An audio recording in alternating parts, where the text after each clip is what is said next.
Okay, so we have here a second example of a recent student, Braden and Hun Choi, graduated the same year, June of 2016.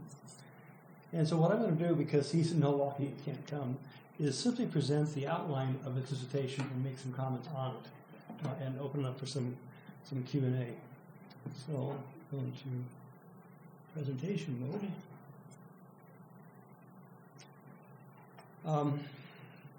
On the reason for Christian hope, Theodicy and the eschatological hope of the Christian faith.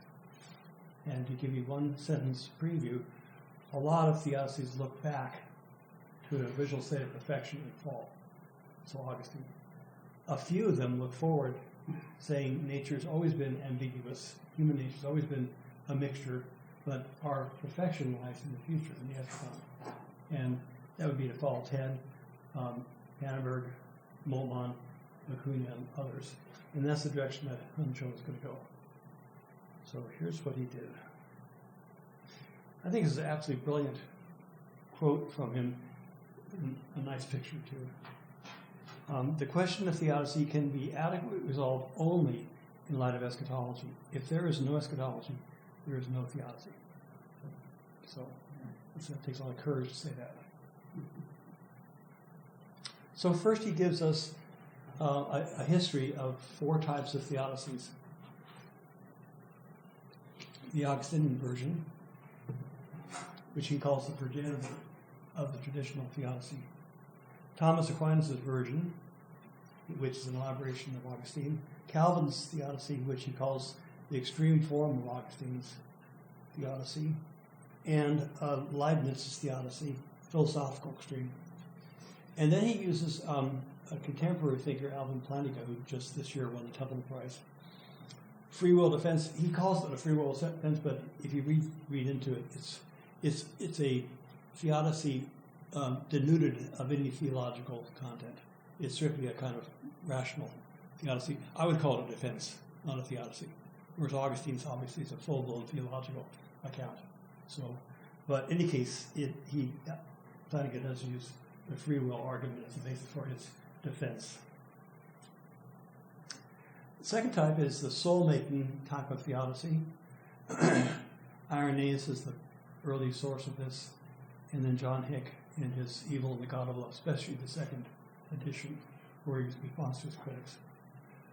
And John actually is the one who points out that this is rooted in Irenaeus and Schleiermacher. It's an important approach. And then process theodicy is a third one. Evil is ontologically opposed to God. I would have said evil is metaphysically given, that you can't overcome evil because it's part of the ontology of reality. So it'd be a slight difference between me and Cho. And then he's a practicing minister, Presbyterian minister, and so he has a great deal of concern about how you bring these more theoretical arguments into the congregation and into the life of discipleship. And so he uses Boethius, Luther, Kant, and liberation theology.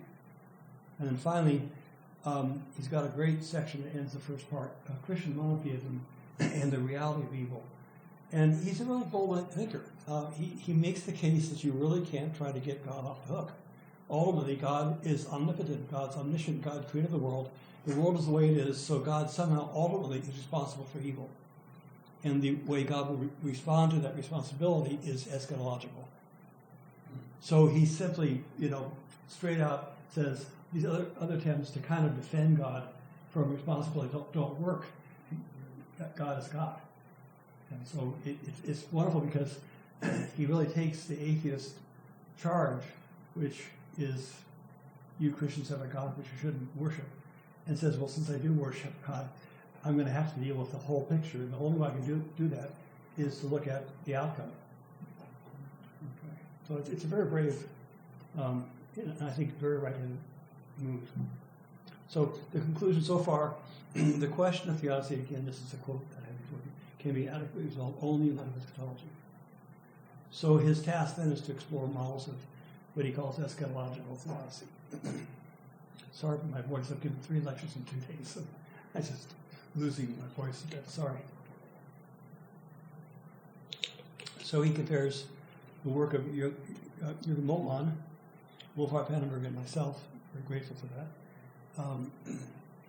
For Moltmann, hope for God's eschatological promise and the dialectics of the cross and resurrection, where Moltmann in many ways takes on the view of Luther that the power of God is hidden behind the ignominy of the cross.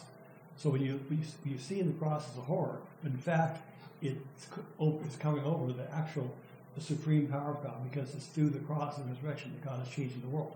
It's already the eschaton, but it's being realized in the present. And Pannenberg is even more clear about that proleptic nature of the response to theodicy. It's proleptic. As Austin said before, it isn't just the instantaneous future affecting the present, it's the eschatological future manifesting itself in the present. So it's a prolepsis. And of course, for Pannenberg, God is a hypothesis which is meant to account for all reality, but reality is, of course, flowing in time, and so you can't really understand what the outcome is until it's happened. You need the total context of reality, which is in the future, to then see if the hypothesis of God is correct.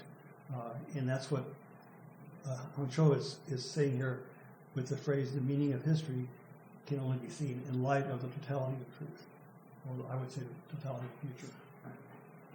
And then cosmic theodicy, he says as a final response to theodicy questions, what I'm really trying to say there, sorry to block you, Austin. What I'm really trying to say there is that if you go back for your solution to evil, right, and back before the historic fall, there's no historic fall, but the idea of the historic fall, to brokenness in nature, right, all the way down to the laws of physics, where there's dissipation, death, and disease require thermodynamics to happen, otherwise it wouldn't have dissipation. And then you apply it to cosmology and go back to the beginning. There's no, you run out of ways to answer the quest for theodicy. If theodicy takes you from human history into nature, back to the beginning, there's no place else to go. You can't account for why that particular universe with those anthropic fine-tunings were created, because there's no prior universe, at least in Sandy McBeck, to account for this one. So what I say in a long-winded paper is that the quest to address theodicy by going backwards, right, in the end comes up to a point behind which you can't go. And so theodicy fails when it's applied to cosmology, meaning beginning. And that's good news, because I agree with John Hick and Ted Peters that the universe has always been broken. Nature's always is never fully good. There's never been a state in which it was pristinely good and then something went wrong. That pristinely good state is eschatological, not original. So in fact, the fact that the project of theodicy that goes backwards in time fails is really good news, because you don't have to keep on worrying about it. You can abandon that and do what Hong Cho did and say, well, that's the wrong direction to look. Look to the future. So I think his instincts are right, and I think in this paper, my own paper he's referring to, I give a good argument why that's right in the theology science conversation. Okay. So now he has a constructive proposal. Philosophical theology is insufficient to the task. But I said, theodicy as defense doesn't work. I think Plantinus doesn't work. Biblical narrative and eschatology. Creation has to be incorporated into the new creation. I think he's right that to try to solve the problem of the ambiguous nature of the way the world is now by looking at the way the world is now is doomed to failure. It's only if you look at the way the world is now and the way the world will become that you can begin to think of why it's the way it is now and what it will become. Okay. And he sees creation and salvation as one divine action and its incorporation into eschatology. That's such a beautifully biblical notion that the God who saves is the God who creates. Right? This is throughout the Hebrew Bible, throughout the Christian Testament. It's all one action. Again, he takes on a really tough point. He did this thesis 2 years ago, and I've a lot of water under the bridge since then. I went back to read this for this talk. I thought, wait a second, how can God be the origin of evil? I mean, that isn't like the right way to go. Why did I sign off on this dissertation? I went back and read it again. Well, it's wonderful, because he makes that case that I made at the beginning, that if you really, really, really want to be serious about it, you can't try to take God off the hook or explain it away. Somehow, God's bigger than that picture. God somehow is behind the way things are, not by causing them, obviously, not attributing my sinfulness to God, for goodness sakes, and the utmost in sinfulness, but somehow God is behind all of it, and somehow holding all up, and therefore it must be for an end that somehow justifies it. Not a simple justification of ends means, but there must be some future state that brings it all to fruition. In that sense, God is the origin of evil. But he plays it really well. You have to read his text. I admit, I was thrown back myself when I looked at it again. But it's really quite beautiful. The responsibility for evil and suffering go back retroactively to God. Nice. They go back. Sounds like he means time. He doesn't, because it's retroactive from the future. So they go to God from God's future coming to us. And then he talks about the love of the Trinitarian God and the origin of evil. Basically, it's the free will defense in a theological context that the flower of creation, the point of it all, is the creation of free agents who are morally capable, who have a spiritual life, who come into it covenant through friendship and into relation to God. That's what it's about. And if that's what it's about, we need the environmental and physical conditions to make that possible, and that then gives you a present creation which is broken and a future creation which is fulfilled. If you just created moral agents who because of their creation, never made free choices, they wouldn't be capable of agape love. It's only through the struggle with encountering evil that we gain character and fail as well.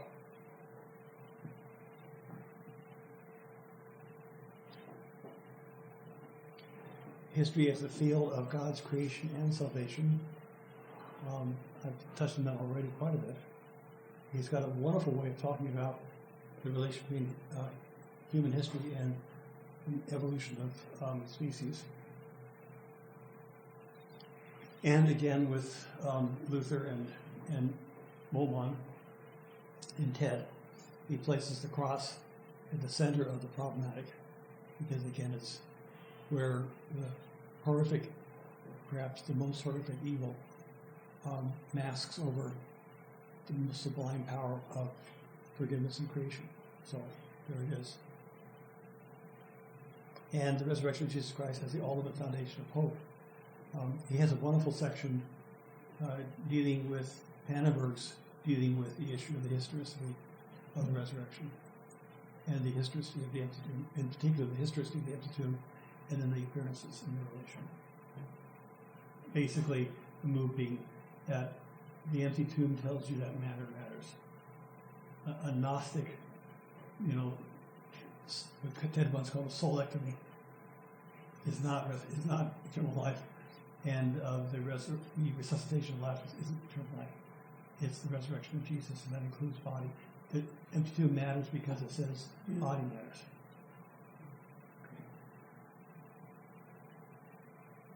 I'll let you read this quote.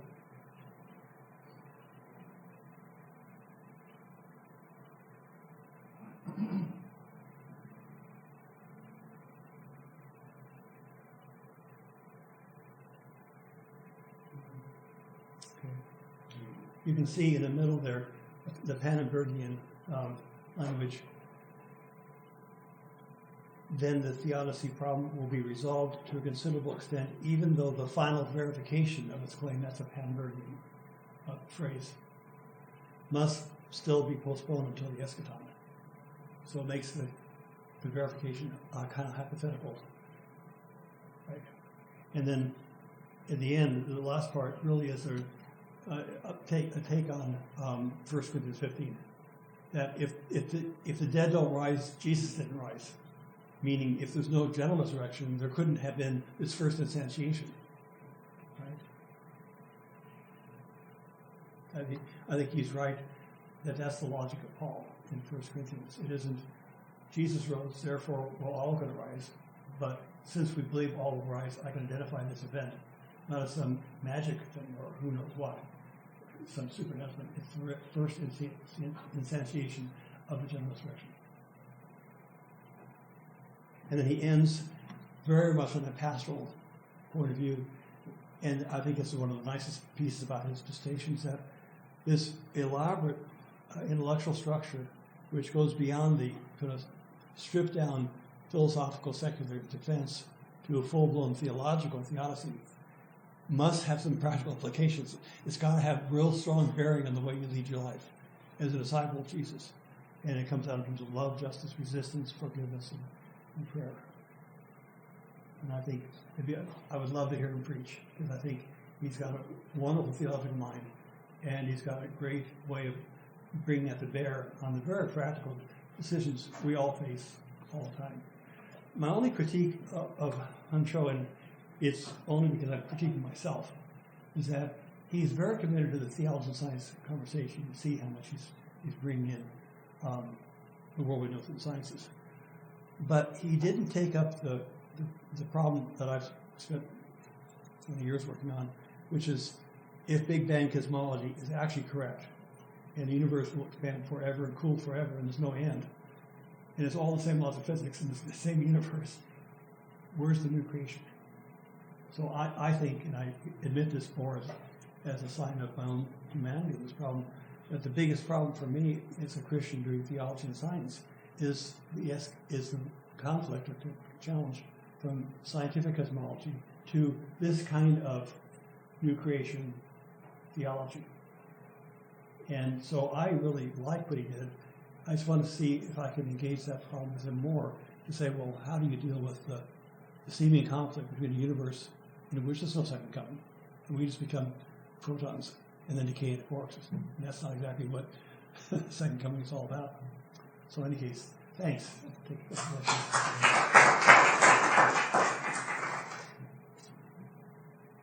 Do you have anything to say?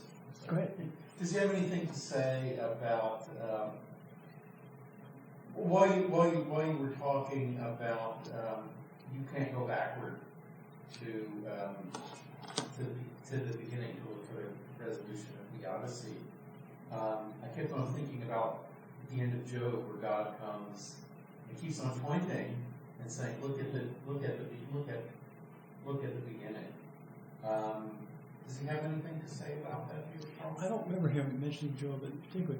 That's a good point. I mean, Job's an amazingly rich resource, especially if you buy the redaction. There's two different authors, right? There's this big narrative with the bookends of the guy that had bad things happen to him, and then it's all finally him. I mean, I don't imagine I would be really happy for my wife to be killed, that she comes back again. Okay, that's fine. That's not the Job I take. I take the Job to be the center part. And that might have hit on that organs. But in any case, I don't think he talks about Job. This is a really simple point. I don't want to make it sound too elaborate. It's whether or not, to use John Hick's phrase, you look backwards to do theology, right, to a pristine and then corrupted universe, or whether you look forwards from a corrupt, broken universe to a complete one. And you really have to choose. At least John Hick makes a good case you have to choose. And he points forwards. And I don't follow Hick in the rest of the stuff. I don't like his stuff on incarnations, myths, and all that stuff, but I really like his theodicy. So, another comment or question? Anyone who hasn't spoken yet before we go to others? Ted, you're beaming. I can tell. I said something that annoyed you. Well, yeah. Because of special relativity. Oh yes, I've heard of that.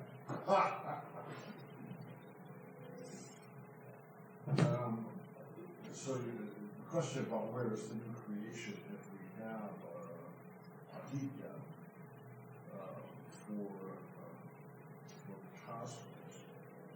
I can't remember, does Huncho say anything about how God is going to get all these separate inertial frames and reference together?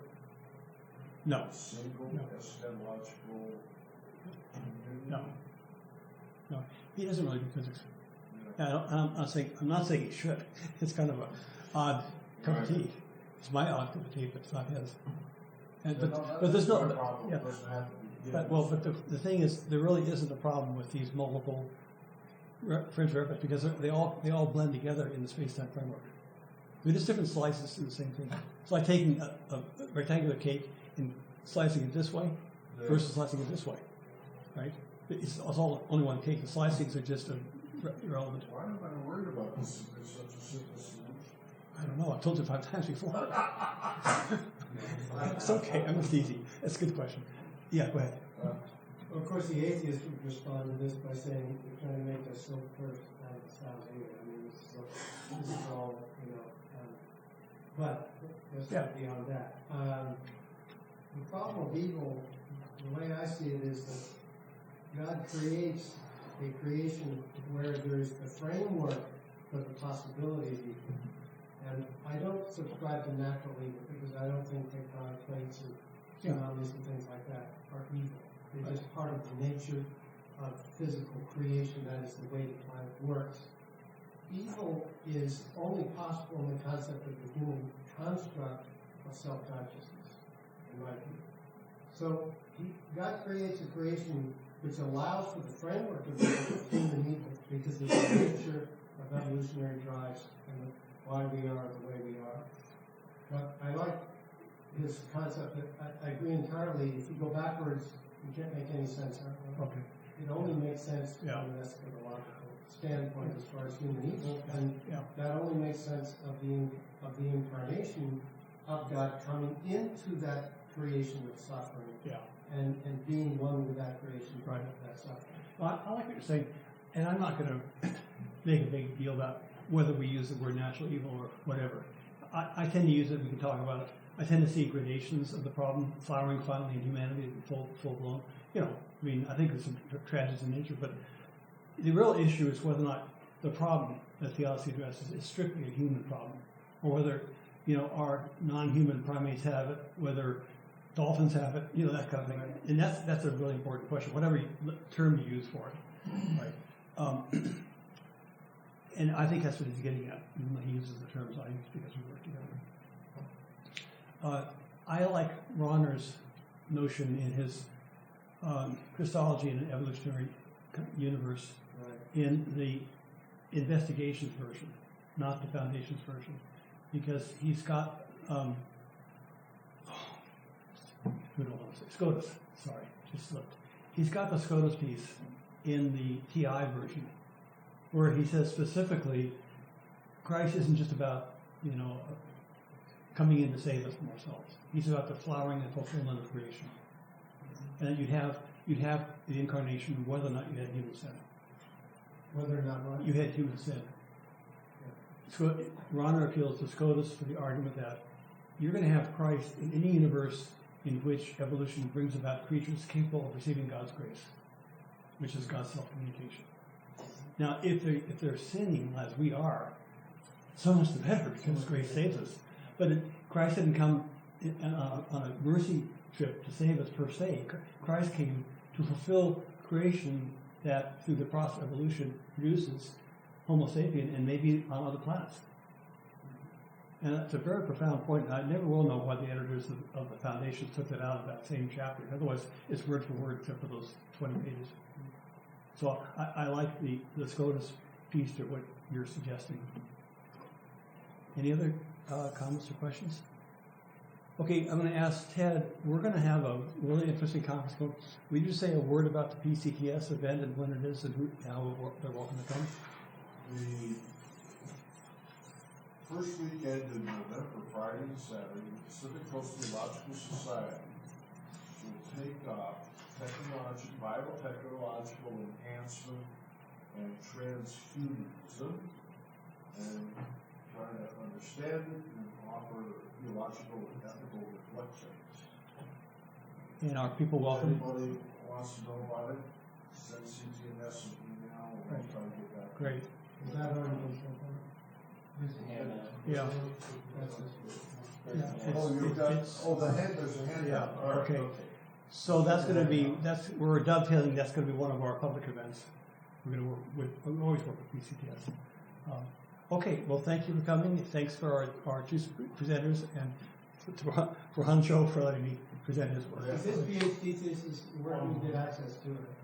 I got a printed version someplace you can borrow if you want to. It's also in the D2 library. All D2 theses are published here. Okay. Or you could likely purchase it. Okay, thank you and good night.